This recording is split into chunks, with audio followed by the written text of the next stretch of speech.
You have an aged father would be most overjoyed. You're watching BBC One for the East Midlands.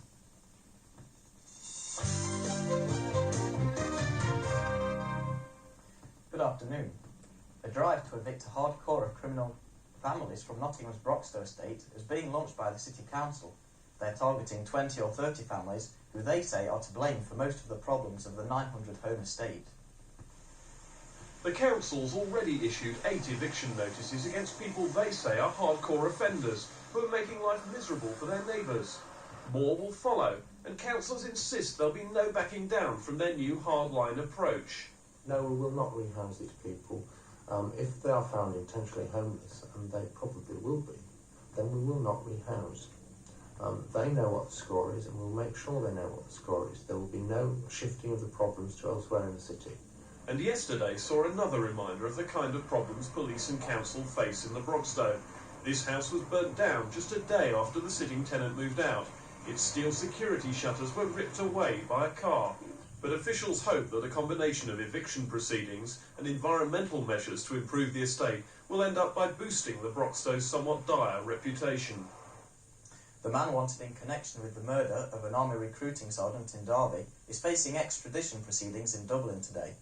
Police want to question Joseph McGee after Sergeant Michael Newman was shot dead as he left an Army Careers Office in April 1992. Joseph McGee arrived at the High Court here in Dublin with a heavy escort of armed Irish police and soldiers. After being led from the van, McGee gave a clenched fist salute as he went into court. There was a small demonstration in support of McGee by protesters outside the court. Derbyshire police have applied to have Joseph McGee extradited in connection with the murder of Sergeant Michael Newman in April 1992. McGee was arrested in Ireland 8 months later at Limerick railway station, and a judge there granted the extradition order. Today's hearing, which is expected to start this afternoon, is an appeal against that extradition order.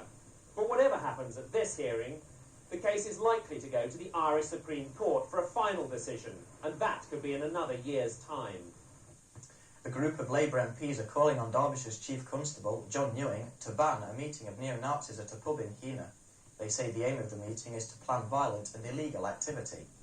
It follows an attack on a radical bookshop in Nottingham at the weekend, where around 40 neo-Nazis smashed windows and attacked staff. The owners of the Mushroom Bookshop believe they were targeted deliberately as part of a campaign to fuel racial tension. There's been a disruption at Derby College today, where 170 lecturers are on strike. They say they haven't been consulted about management changes. Members of the Lecturers' Union, NATFHE, have been picketing outside Wilmorton College since early this morning. They say the changes will involve scrapping some posts and forcing 28 staff to apply for new jobs and take a pay cut. Police investigating the sale of forged tickets at Peterborough United's FA Cup match with Tottenham Hotspur say tonight's replay may help them trace the source of the fakes. More than 300 extra Spurs fans were allowed into the game 10 days ago. Play was delayed after supporters spilled onto the pitch following Tottenham's equalising goal. Detectives have discovered sophisticated forgeries were sold before the tie.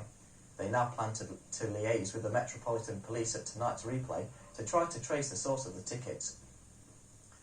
30 schoolchildren have been sampling life in the army as part of a recruitment drive by the Ministry of Defence. Despite defence cuts, the army say they will still need thousands of volunteers.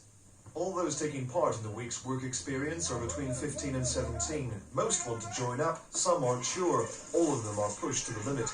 It's been a challenge because some of the things that we was doing was hard, so you pushed yourself to do the things that you was doing to prove that you could do them. 6,000 new recruits will join up this year. The army hope to take on 11,000 next year. All this at a time when many jobs in the military are disappearing because of the cuts under the government's options for change. The army is a continually evolving organisation. People stay 5 to 8 years, then they leave and start new careers. We're always looking for fresh blood at the bottom. Despite the tough course and the uncertain future, there are still plenty of youngsters willing to accept the challenge. Finally, a look at today's weather. There'll be sunny intervals this afternoon with a scattering of showers. They'll fall as rain, sleet or hail on low ground, the top temperature at 6 degrees Celsius. And that's it for now. The next bulletin's at 10 to 4 on BBC 2. Goodbye.